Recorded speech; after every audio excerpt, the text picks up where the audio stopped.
ఏదో అంతరం దాగి ఉంది అన్న అనుమానాలు అయితే తలెత్తుతున్నాయి.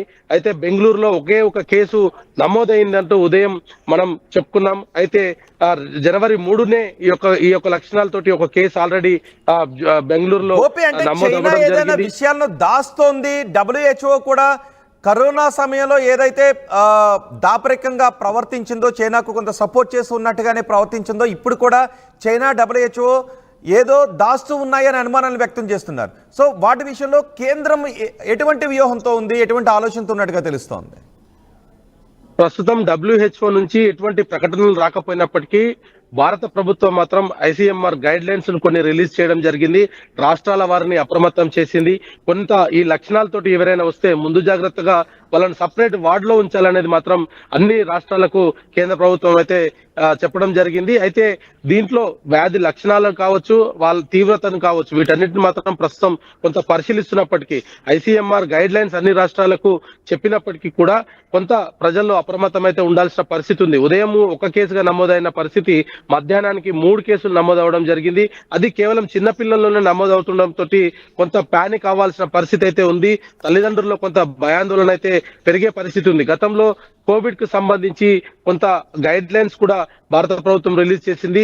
అయితే ఇప్పుడు ముందస్తు భాగంగా ఏదైతే సీజనల్ వ్యాధులతో పాటు ఈ యొక్క HMPV వ్యాధి వ్యాప్తి చెందుతుండటంతో కొంత మాస్క్ ధరించడం కానీ, ఇతరులకు కొంత దూరంగా ఉండడం కానీ చేయడం మంచిది అనేది కూడా ప్రస్తుతం ICMR గైడ్ లైన్స్ అయితే విడుదల చేయడం జరిగింది. మరి WHO నుంచి ఎటువంటి ప్రకటన రావట్లేదు. చైనాకు సంబంధించిన అంశం పైన గతంలో కోవిడ్ సమయంలో కూడా వరల్డ్ హెల్త్ ఆర్గనైజేషన్ ఎటువంటి ప్రకటన చేయకపోవడము, అదే విధంగా వాళ్ళు పర్యటనకు వెళ్ళిన తర్వాత అక్కడ ఉన్న పరిస్థితులను కూడా ప్రపంచానికి తెలియనివ్వకుండా కొంత గోప్యత వ్యక్తం చేశారు. ప్రస్తుతం కూడా WHO అదే పనిలో ఉంది. చైనాకు సంబంధించిన వైరస్ పరిశీలిస్తున్నామని మాత్రమే చెప్తున్నారు. కానీ చైనాలో పూర్తిగా హాస్పిటల్స్ అన్ని కూడా నిండిపోయిన పరిస్థితి ఉన్న నేపథ్యంలో అసలు ఈ వ్యాధి తీవ్రత ఎంత మేరకు ఉంటుంది, పిల్లల్లోనే ఎందుకు ఈ వ్యాధి లక్షణాలు చూస్తున్నాం? ఎందుకంటే భారత్ లో కేవలం 3 కేసులు ఇప్పటికీ రిపోర్ట్ చేసినప్పటికీ 3 కూడా ట్రీట్మెంట్ ప్రోటోకాల్ గురించి ఏదైనా మాట్లాడుతూ ఉన్నారా వైద్య సిబ్బందితో? ఎందుకంటే దీనికి మందు లేదు అనే ప్రచారం జరుగుతోంది. పైగా కొత్త వైరస్, దాని మూలాలు ఏంటో తెలియట్లేదని చెప్తున్నారు. ట్రీట్మెంట్ ప్రోటోకాల్ గురించి ఎటువంటి చర్చ జరుగుతోంది? అయితే ప్రస్తుతం ఈ లక్షణాలతోటి అడ్మిట్ అయిన వాళ్ళ శాంపిల్స్ అయితే ప్రస్తుతం పరిశీలిస్తున్నారు. దానికి సంబంధించిన లక్షణాలను కూడా ప్రస్తుతం గుర్తించే పనిలో ఉన్నారు. అయితే ఈ తీవ్రత లేకపోయినప్పటికీ, అంటే ప్రాణాంతకం కాదు అనేది ఒక రకంగా చెప్తున్నప్పటికీ, ఫ్లూ లక్షణాలు పెరిగి ఇంకా ఏదైనా కొత్త ఇబ్బందులు శరీరంలో తయారవుతాయన్న దానిపైన కూడా కొంత పరిశోధనలు అయితే జరుపుతున్న పరిస్థితి ఉంది. కొత్త వైరస్ కావడంతో దీనికి ఎటువంటి ట్రీట్మెంట్ చేయాలి అంటే, సాధారణంగా జలుబు లక్షణాలు ఉండడంతో జలుబుకు సంబంధించిన ట్రీట్మెంట్ ప్రస్తుతం చేస్తున్నారు. అయితే 3వ తేదీన ఎవరైతే బెంగళూరులో మొదటి కేసు కర్ణాటకలో నమోదైన తర్వాత ఆ బాలునికి క్యూర్ అయి ఇంటికి పంపించాం, డిశ్చార్జ్ చేశామని చెప్తున్నప్పుడు అతనిలో ఎటువంటి లక్షణాలు ఉండే, అతనికి ఎటువంటి ట్రీట్మెంట్ ఇచ్చారన్న దానిపైన కూడా ప్రస్తుతం అంటే ఇప్పుడు ఈ 2 రాష్ట్రాలతోనూ, ఇటు కర్ణాటక, గుజరాత్ లో ఈ కేసులు బయటపడ్డాయి కాబట్టి కేంద్రం ఆయా రాష్ట్రాలకి ఏదైనా ప్రత్యేక మార్గదర్శకాలను ఏమన్నా జారీ చేస్తుందా? భారతదేశంలో ఉన్న అన్ని రాష్ట్రాలకు ఒకే మార్గదర్శకాలు అయితే ఇప్పటివరకు ICMR విడుదల చేయడం జరిగింది. ప్రస్తుతం కేసులు లేకపోయినప్పటికీ అప్రమత్తంగా ఉండాల్సిన అవసరం ఉంది అనేది కూడా నిన్న ICMR విడుదల చేసింది. అయితే ఈ రోజు 3 కేసులు నమోదవడం, ICMR విడుదల చేసిన తర్వాత రాష్ట్రాలలో ఈ జలుబు లక్షణాలతో వస్తున్న వారిని ప్రత్యేకమైన పరిశోధనలు చేస్తున్నారు. వాళ్ళకి సంబంధించి కొన్ని టెస్టులు చేస్తున్న నేపథ్యంలో ఈ వైరస్ ఒక్కొక్కరిలో బయటపడుతున్న పరిస్థితి ఉంది. అయితే జనవరి 3 కేసుకు సంబంధించి కూడా జనవరి 3న ఈ కేసుకు సంబంధించి ఇప్పటికే ఇటు ICMR కూడా దాన్ని కూడా పరిశీలిస్తున్న పరిస్థితి ఉంది. ఎటువంటి లక్షణాలతోటి ఆ బాబు జాయిన్ అయ్యాడు, ఆ పాపకు సంబంధించిన లక్షణాలు ఏ విధంగా ఉండే, దానికి ఎటువంటి ట్రీట్మెంట్ చేశారన్న దానిపైన కూడా ప్రస్తుతం ఆరా తీస్తున్నారు. అయితే శాంపిల్స్ సేకరణ జరుగుతుంది.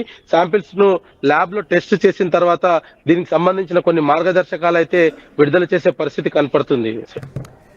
రైట్ గోపి, చైనా వైరస్ మరోసారి ప్రపంచాన్ని భయపెట్టే అవకాశాలు ఉన్నాయేమోననే భయం వ్యక్తమవుతుంది.